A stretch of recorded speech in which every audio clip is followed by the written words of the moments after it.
Kunnafoni sen turun ta sira fɛ an bɛ aw ladɔnniya k'a fɔ Mali kunnafoniw siratigɛ la. Qatar ni ale ye arabu jamana ye, o ka lasigiden min bɛ an ka jamana kɔnɔna na yan na, o ye taama kɛ ni ka taa an ka minisiri min ɲɛsinnen don lakanabaw ani lakanabakɔrɔw olu ka koɲɛmɔgɔw ni ka taa foli bila o la, kuma ɲɔgɔnya ka tɛmɛ u ni ɲɔgɔn cɛ. Qatar ka ni lasigiden min ni a tɔgɔ ko Ahmad Muazi Salim Said, i ka dɔn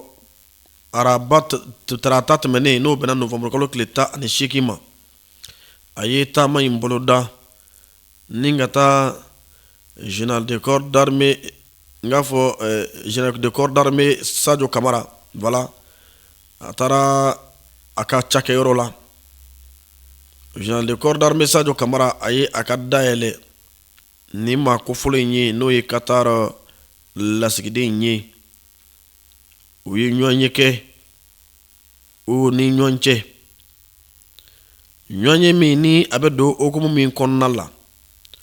o ye jɛɲɔgɔnya min bɛ Mali jamana ani Qatar jamana ni ɲɔgɔn cɛ. I ka dɔn tɛgɛdimolomɔ jamana fila ninnu ni ɲɔgɔn cɛ a nafa ani nafa min bɛ se ka sɔrɔ o taali la ɲɛfɛ jamana fila ninnu ni ɲɔgɔn cɛ, jamana in kelenna bɛɛ lajɛlen fɛ, sigi bolila o n'a ɲɔgɔnkow de kan. I ka dɔn a baara ninnu bɛɛ lajɛlen kɛra tɛgɛdimolomɔ kɔni kɔnɔna la. Ayiwa, k'a jira k'a fɔ anw ni Qatar cɛ bi ni Ala sɔnna, baaraw taacogo kɔni cɛ ka ɲi kosɛbɛ ani ɲɔgɔn cɛ, ɲɔgɔn faamuya o sabatili ani ɲɔgɔn cɛ bɛ ka sabati kosɛbɛ. Awa, i n'a fɔ a bɛ ani jamana tɔw cɛ cogo min, a bɛ o de jira. Nka min ye kɔrɔfɔw ye kɛrɛnkɛrɛnnenya la sa, olu kɔni tora gindo la, olu ma kɛ walawalafɛnw ye. Ayiwa, min tɛmɛna maa fila in ni ɲɔgɔn cɛ. An bɛ dugawu kɛ, ayiwa, Mali Ala ka ni jamana ɲɛnamaw kan bɛn.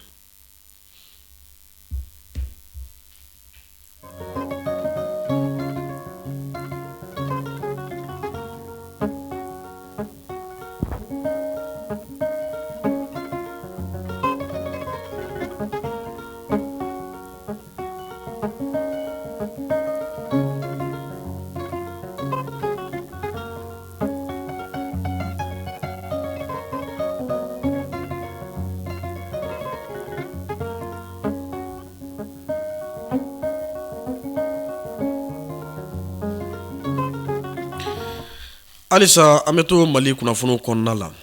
O siratigɛ la an bɛ taa ministre de la justice, garde des sceaux, an bɛ taa ale fa fɛ, Mamudu Kasoge, ale ka ministre so la. Européen ka jɛkulu min bɛ an fɛ yan k'an ka jamana dɛmɛ ni o bɛ wele ECAP Sahel, délégation ECAP Sahel, olu maaw ye taama kɛ ni ka taa ministre Mamudu Kasoge a ka cakɛyɔrɔ la. I ka dɔn a bɛ don hukumu min kɔnɔna la, o de ye k'a fɔ jɛɲɔgɔnya min bɛ Mali jamana ani ECAP ni ɲɔgɔn cɛ, bolodi ɲɔgɔnma min bɛ u ni ɲɔgɔn cɛ, lakana sabatili hukumu kɔnɔna la fo ka se mara yɛrɛ kɛcogo ɲuman ma kiiritigɛ bunakun kan cogo min, ɲɔgɔn ye in bɛ don o de hukumu kɔnɔna la. Badenw, u ka ɲɔgɔn ye in kɔnɔna la, u da sera fɛn minnu ma, o de ye baara min bɛ u ni ɲɔgɔn cɛ, o lahalaw, o bɛ bolo min kan bi, jango kɛrɛnkɛrɛnnenya la kiiriko sabatili la anw ka jamana kɔnɔ, dɛmɛ min bɛ ni ECAP Sahel bɛ a ta ka Mali jamana sɛgɛrɛ, u kumana, u ka kumaw bolila o n'a ɲɔgɔnkow kan ani ka ɲɛfili kɛ ka sini lajɛ ECAP Sahel bɛ se ka jɔyɔrɔ bɛ se ka kɛ min ye an ka kiiri sabatili la Mali jamana kɔnɔna la yan nɔ. i k'a dɔn kɔrɔfɔw tɛmɛna o ni a ɲɔgɔnko de siratigɛ la. O kuma awa n'i ko kiiri ka sabati i ko kiiritigɛlaw olu ka dɔnniya ka kologiriya dɔ ka fara u ka faamuyali kan kiiritigɛ ko la. Kiiritigɛ minɛnw b'o la, baarakɛ minɛnw b'o la, jamana dɛmɛcogo caman bɛ o la min ni o ye tɛgɛdimoloma ye Mali jamana ni ECAP ni ɲɔgɔn cɛ, ECAP Sahel ni ɲɔgɔn cɛ. Mamudu Kasoge ale min ye kiiriko ni bunɛ hadamadenya hakɛw tɔbɔtɔli minisiri ye, a ye foli kɛ ka ɲɛsin délégation ECAP Sahel maaw ma nin taama in siratigɛ la, ani u bɛ Mali jamana kɛrɛfɛ ka a dɛmɛ a ka laɲiniw sabatili la kɛrɛnkɛrɛnnenya kiiriko bunakun kan, k'aw foli kɛ u la. Min ye délégation de l'ECAP ye, ECAP Sahel, olu kɔni fana y'u ka nisɔndiya jira ni k'a jira k'a fɔ awa olu kɔni bɛ to Mali jamana ɲɛmaaw kɛrɛfɛ. U se ni u damayira ye dɛmɛ fɛn o fɛn ye ni ka kɛ Mali jamana ye,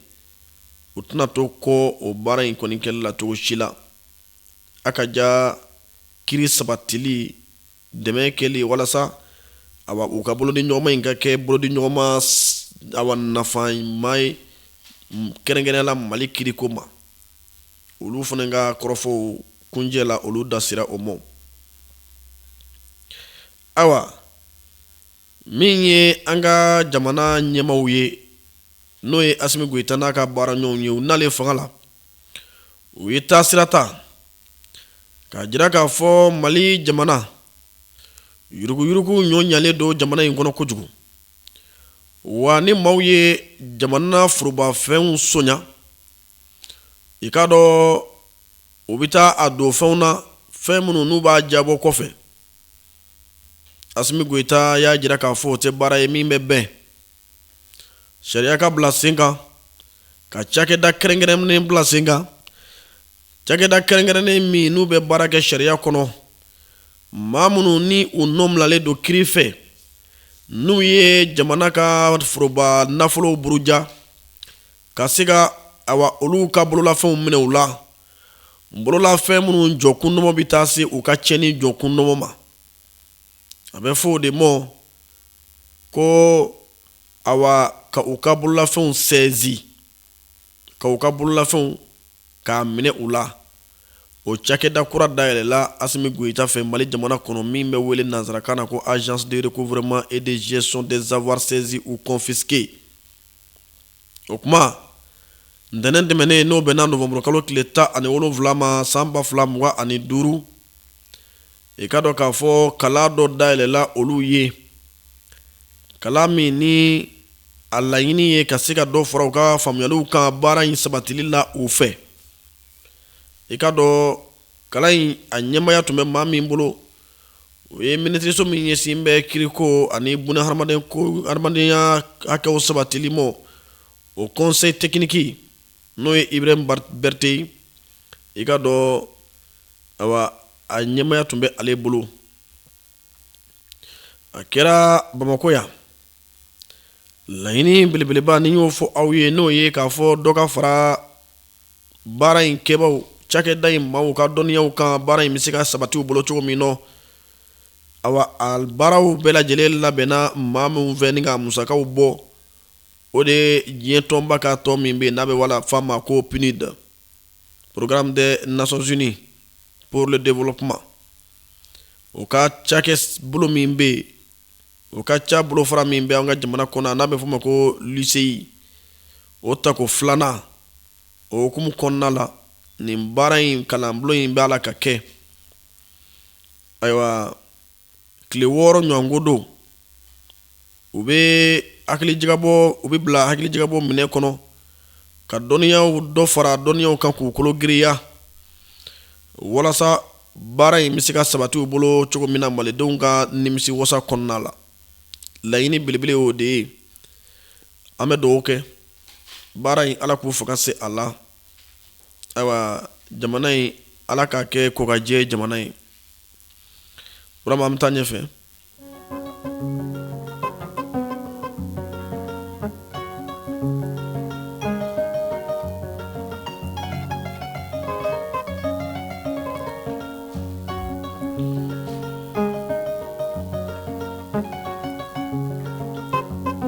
Ayiwa burama alisa Mali kunnafoniw ta sira la an bɛ lamɛnbaaw ladɔnniya u ka dɔn k'a fɔ Mali premier ministre n'o ye général de division Ablaye Mayiga ye i k'a dɔn a ye taama dɔ kɛ tarata tɛmɛnen n'o bɛnna novembre kalo tile 18 ma san 2025 ka taa Mali ka cakɛyɔrɔw la cakɛyɔrɔ minnu bɛ yen ni olu ka baaraw ɲɛsinnen don pétrole ko n'o ye taji ye ale ko lahalaw mɔ awa douaniers fɛ yen taama fɔlɔ la olu la cakɛda min bɛ olu fɛ yen n'o ɲɛsin bɛ pétrole ko mɔ n'an b'a wele ko direction générale des douanes awa o ka cakɛda min bɛ yen n'o bɛ wele ko bureau des produits pétroliers a taara yen fɔlɔ ni ka taa ɲɛda baaraw kɛcogo kan yen nɔ ani ka kuma ɲɔgɔnya kɛ ani u ni ɲɔgɔn cɛ o kɔfɛ Mali ka pétrole lasago yɔrɔ min bɛ yen pétrole ko cakɛda min bɛ yen n'o bɛ wele OMAP office malien des produits pétroliers i k'a dɔn a ye taamaw kuncɛ yen nɔ laɲini tun ye min ye o de ye ka taa a yɛrɛ ɲɛ k'a lajɛ lakalili o ye tiɲɛ ye nka awa ni yɛrɛ ɲɛ y'a ye o de nafa ka bon o kuma premier ministre a y'o de faamu ni ka samara don a sen na ka wuli ka taama ka taa nin cakɛda ninnu na essence ko baara b'a la ka kɛ cogo min a yɛrɛ k'o ye a ɲɛ la baarakɛbaw min bɛ u fɛ kuma la a k'o mɛn a yɛrɛ tulo la o ka fisa rapport ko ye nka kɛnɛ kan a ye fɔlɔla ka min lase o de ye jamana ɲɛma Asimi Goïta a ka foli i k'a dɔn ani tanuli k'o ta ka ɲɛsin awa bureau des produits pétroliers douane maaw fɛ yen ani OMAP maaw ko Asimi b'u fo a b'u sɛbɛkɔrɔ fo u ka jija u ka cɛsiri la o kuma a fɔlɔla ka o foli kɛ cakɛla ninnu na nin waati gɛlɛn kɔnɔna la kɛrɛnkɛrɛnnenya la ka jarula fɛnɛ k'a fɔ laɲiniw ye minw ye jamana ɲɛmaw fɛ ka o fana jira u la awa o tɛ dɔwɛrɛ ye malidenw bɛ tɔɔrɔ min na ta o tɛ an ka jamana ɲɛmaw fɛla ye ni ye an ka goudrondaw lajɛ i bɛ maaw kɔni donni ɲɔgɔn kan cogo min nɔ ka maaw ɲuguɲugulen ɲɔgɔn kan cogo min o man di an ka jamana ɲɛmaw ye o t'a fɛ o tɔɔrɔ in ka to senna ni fɛn bɛ yen fɛn min ni u b'a la k'o kɔnɔ an ka pétrole ko ɲɛbɔbaw bolo o ye o de baara in nɔgɔyali ye jamanadenw ma taji ka sɔrɔ nɔgɔya la o kuma Ablaye Mayiga a kɔni ye a fɛla fɔ a b'a fɛ kow ka kɛ cogo min walasa kow ka ɲɛ a y'o jira u la ayiwa labɛn min kɛ bɛ olu yɛrɛ fɛ jamana ɲɛmaw ani sɔrɔbosobaw olu ka bolo ni ɲɔgɔnma kɔnɔna la ka olu da jira nin cakɛla ninnu na k'u kunnafoni olu la ka foli fɛnɛ kɛ cakɛla ninnu na kɛrɛnkɛrɛnnen la awa bureau des produits pétroliers douane na foli kɛrɛnkɛrɛnnen na ka ɲɛsin u ma barisabula kabi Mali ye gɛlɛya sɔrɔ tajiko la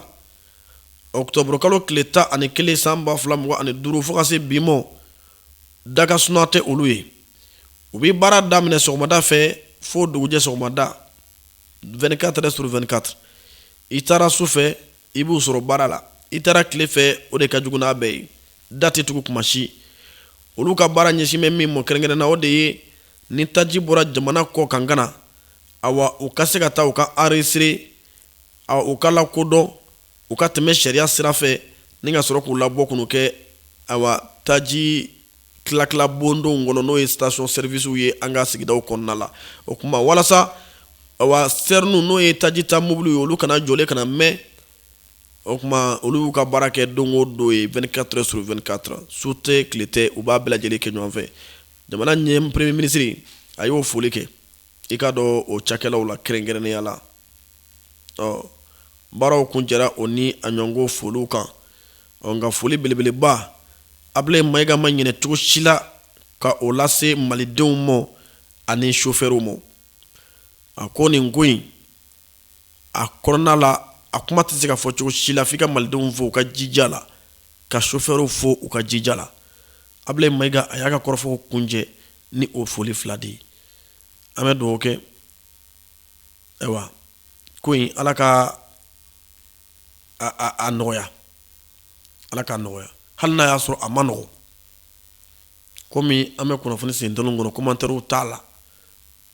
Kunnafoni ka ca an bolo n'o tɛ n'an ko an bɛ a commentaire k'a la an ti tila. Nka jamana ɲɛmɔgɔ bɛ baara min na an b'u fo la. An b'u fo la. N'u mago b'an ka hakilinaw fana na kuma dɔw la o fana bɛ fisaya. N'u bɛ kunnafoniw lamɛn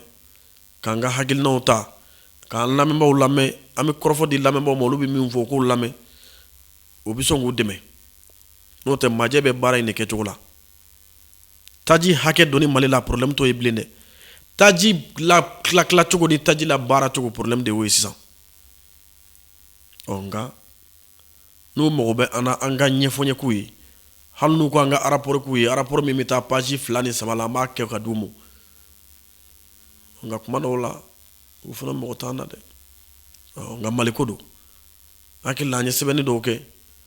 Nka an ye caman fana fɔ yan lamɛnbaaw yɛrɛ ye solution caman di. An b'a bisi k'a fɔ u b'o mɛn walasa tajiko ka nɔgɔya. Ala ka ɲɛ ka di an ma Burama.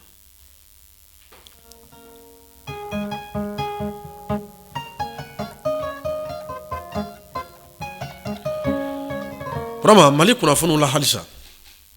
An kunnafonidilaw ka ɲɛmaaba ni o ye maison de la presse ɲɛmaa ye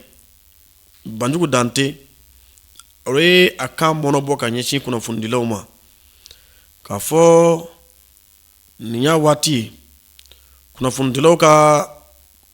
u cɛsiri ka dɔ fara u cɛsiri jala kan Maliko la kɛrɛnkɛrɛnnenya la waati min ni ayiwa juguw kɛn bɛ ka ŋura da Mali jamana la kunnafoni juguw carini okumu kɔnɔna la. Ayiwa Banjugu Dante a ko nin baara min b'a la ka kɛ Mali awa kama awa ko baara in de bɛ wele ko terrorisme médiatique o ye ko kunnafoni di jatigɛ wale kɛli ka kunnafoni di kɛ jatigɛ wale kɛli ale ko ten ko a bɛ wele ten de. Ko de ta mɛ ka ɲɛsin Mali jamana ma. A ko awa n'i ye Mali yɛrɛ ta k'a lajɛ u kɛn bɛ ka soni bɔ nin waati laban ninnu na ka gwenwe Mali la cogo min kunnafoni jugu dili siratigɛ la ko kabi Mali ye a yɛrɛ sɔrɔ k'a fɔ a ye Mali ye ko ni ɲɔgɔn ma deli ka dan kan ko parti sakana don nin waati in na. A ko kuma o waati in na ale bi laɲini min kɛ kunnafonidilaw la ayiwa an kunnafonidilaw ni kunnafonidisow bɛɛ lajɛlen k'i cɛsiri daga sunɔgɔ o kuma tɛmɛna an ka ni kunnafonidi jatigɛ wale min daminɛ bɛ n'o ye terrorisme médiatique ye an ka kunbɛn. Awa a ka kɔrɔfɔ bi min jara olu bɛ o de ye k'a fɔ terrorisme médiatique kɛbaw n'o ye bamanci wale jatigɛ wale kɛli kunnafonidi kɔnɔna la o wale kɛbaw u bɛ suyatɔ min na anw yɛrɛ kunnafonidilaw b'o suyatɔ la. U ye min kalan anw yɛrɛ y'o kalan ka kunnafoni di a ɲɛjugu kan anw yɛrɛ fana bɛ se o la ni a dira a ɲɛjugu kan k'a yɛlɛmɛ k'a bila a ɲɛɲuman kan an bɛ se o la. O kuma o bɛ suya min na anw yɛrɛ b'o suyatɔ la. Nin waati tɛ an sunɔgɔ waati ye nin waati tɛ an fari faga waati ye an kan ka wuli k'an jɔ nin waati in na Banjugu Dante ka wele a bɛ lase a bɛ ɲɛsin nin ɲɔgɔnko de ma a kan ka faamuya ten de. A ko o bɛɛ n'a ta nin waati in na ta o de fanga ka bon kosɛbɛ n'o tɛ nin tɛ a kɛ ko fɔlɔ ye koyi u ka nin da an kan nin t'o siɲɛ fɔlɔ ye ko n'i ye a lajɛ ko san 2012 waati 2012 k'u ye nin kelen ta ka ɲɛsin Mali jamana ma u ye kunnafoni jugu cari de ta nin jugu kelen na fo waati min u nana bisi basa sabati Mali jamana kɔnɔ la ko u kun bɛ baara de la maa minnu bɛ kunnafoni di jatigɛ wale baara la kunnafoni di kɔnɔ ta u bɛ baara de la u cilen de don walasa u ka anw fari faga u ka anw salaya u ka a don anw kunkolo la ko k'an dɛsɛra an ti se nin ko in banna an dɛsɛra an k'an bolo jigin kunnafoni in di kun ye o de ye kunnafoni dila ninnu ka baara bi laɲini ye o de ye k'o don an kunkolo somɛ kɔnɔ laɲini ye o de ye ko u y'o baara min daminɛ 2012 ni o ye ɲɛ sɔrɔ o bolo ni sera ka jamana bisi basa k'o de kelen daminɛlen don bi dɛ o kuma k'an ka wuli k'an jɔ Banjugu Dante i k'a dɔn a ka kɔrɔfɔ bɛ tali kɛ nin na Burama an ka dugawu kɛ kunnafonidilaw hali n'a y'a sɔrɔ an yɛrɛ sɛgɛnnen don an wuli bɛ k'an jɔ kabi ko in daminɛna an bɛ kunnafonidi la an bɛ ka baara kɛ jamana ye nka o la n'an filila dɔrɔn an bɛ taa kaso la ayi n'an filila dɔrɔn an bɛ taa kaso la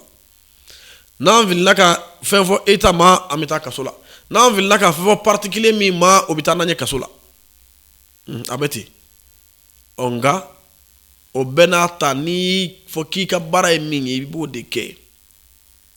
kɛ min mana b'o la o bɛɛ y'a dɔ ye nka n'an fana ye an hakili to kunnafonidilaw la dɔɔni o de ka fisa ka min fara o kan nkalon tɛ se ka nkalon na bi parce que ni ye Banjugu Dante ka kuma in fɔ ka bɔ ten ni faamuyali ma kɛ nafa ma kɛ kunnafoni la n y'o fɔ ni fɛn man di ne ye o de ye kana sigi ka kunnafoni di fururu ka wuli ten fururu o man di ne ye kunnafoni kan ka di a kan ka faamu ni nin kɔrɔfɔ in fɔra i b'a ye dɔw bɛ wuli k'u jɔ sisan k'u b'u ka téléphone ta ka vidéomaniya daminɛ ko n bɛ Mali dɛmɛ nkalon ti nkalon bi dɛ ni nkalon dar'i la nkalon t'o ko k'o jɛ dɛ ni nkalon dar'i la tiɲɛ de b'o ko k'o jɛ aw minnu bɛ réseaux sociaux kan nkalonba tigɛ la k'aw bɛ ka transition dɛmɛ aw tɛ ka transition dɛmɛ dɛ aw ni ninnu bɛ ka kɛ ne b'o de fɔ sɔnkɛraw ma o sɔnbakaw ma o ye tiɲɛ de ye a ti wuli maa ti se ka maa si dɛmɛ ni nkalon ye ne delila ka kuma fɔ n ko maa ti se ka Asimi dɛmɛ ni nkalon ye maa minnu bɛ yen n'u b'u yɛrɛ kɛ kunnafonidila ye bɔlɔlɔsiraw kan k'a fɔ k'u bɛ transition dɛmɛ na k'a sɔrɔ u b'a dɔn u bɛ nkalon tigɛ ni fu fɔ la u ni terroriste bɛɛ ye kelen ne bolo nkalon ti se ka nkalon ko ka jɛ o e ko ko RFI bɛ nkalon tigɛ la ka da e la e fana y'i ta kɛ nkalon tigɛ ye ka da RFI la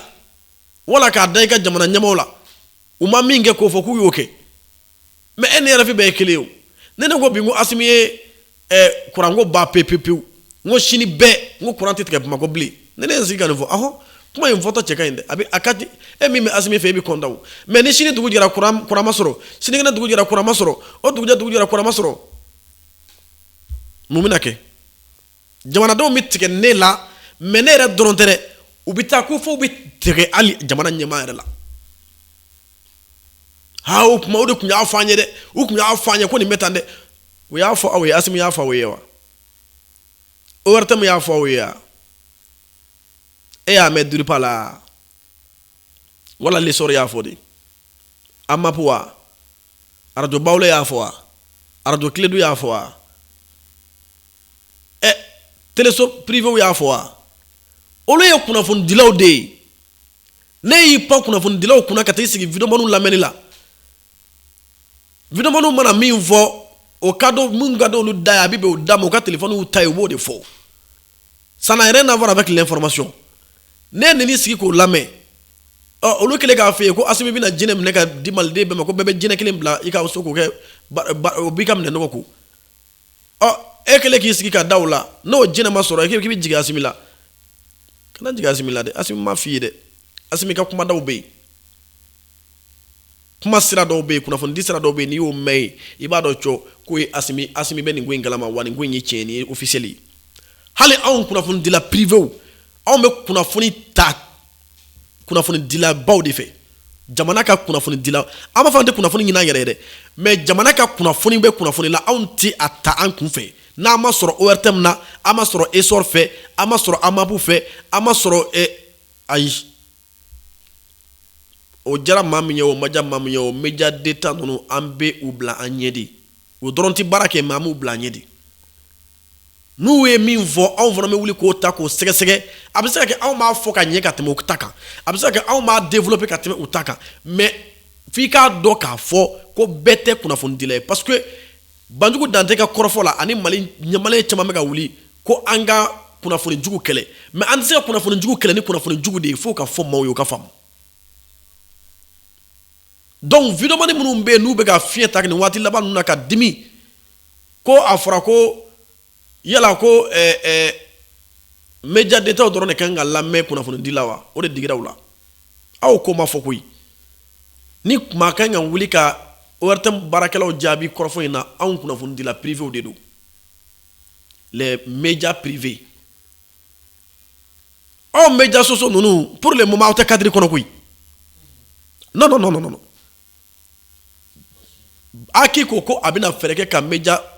sociaux bila hakɛ kɔnɔ bi u tɛ hakɛ kɔnɔ crédibilité foyi tɛ u kan jamana ko la an bɛ kɛlɛ min na ne tɛ ni Asimi don anw bɛ tiɲɛ fɔ anw b'a essayer ka olu bilasira e fɛ ko ni vidéoman don ko anw bɛna sɛgɛsɛgɛ o kuma la an bɛ don minɛ i ko bi kunnafoni an bɛ kɛlɛ kɔnɔna la kunnafoni c'est sensible n'i b'a ta a ta kunnafonidila fɛ min bɛ kunnafonidi baara kɛ je le dis et j'ai toujours dit ça d'ailleurs n tile kuma kɔrɔ yɛrɛ tɛ u bɛ ka segin an ka kumaw de kan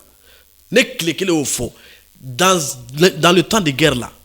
l'information est très sensible n'i b'a ta a ta yɔrɔ fɛ yɔrɔ min ye yɔrɔ ɲɛnama ye misaliya la lakanabaaw ka kunnafoni bɛ kunnafoni la anw t'a ta cogo si la ni média d'État m'a kuma fɔ pourtant n'a ka d'anw ye an bɛ se ka wuli k'a ɲini an b'a sɔrɔ yɛrɛ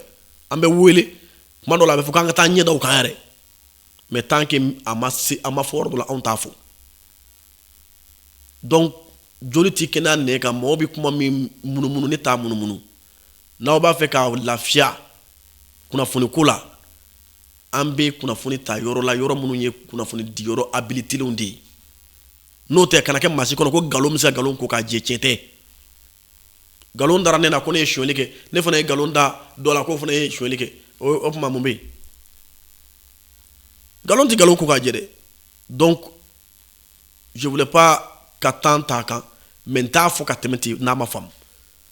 parce que n'i ye kuma fɔ ta ko Banjugu Dante ko kunnafonidilaw u bɛ taa fɔ sa ko wala ko Banjugu Dante yɛrɛ ko vidéoman a ma vidéoman tɔgɔ fɔ mɔgɔw ye a ko kunnafonidilaw maintenant ni mun ye kunnafonidila ye ka kɛ ni jamana hakɛw sariyaw yɛrɛ ye olu ko don kuma filɛ je pense que a bɛ faamu an bɛ taa ɲɛfɛ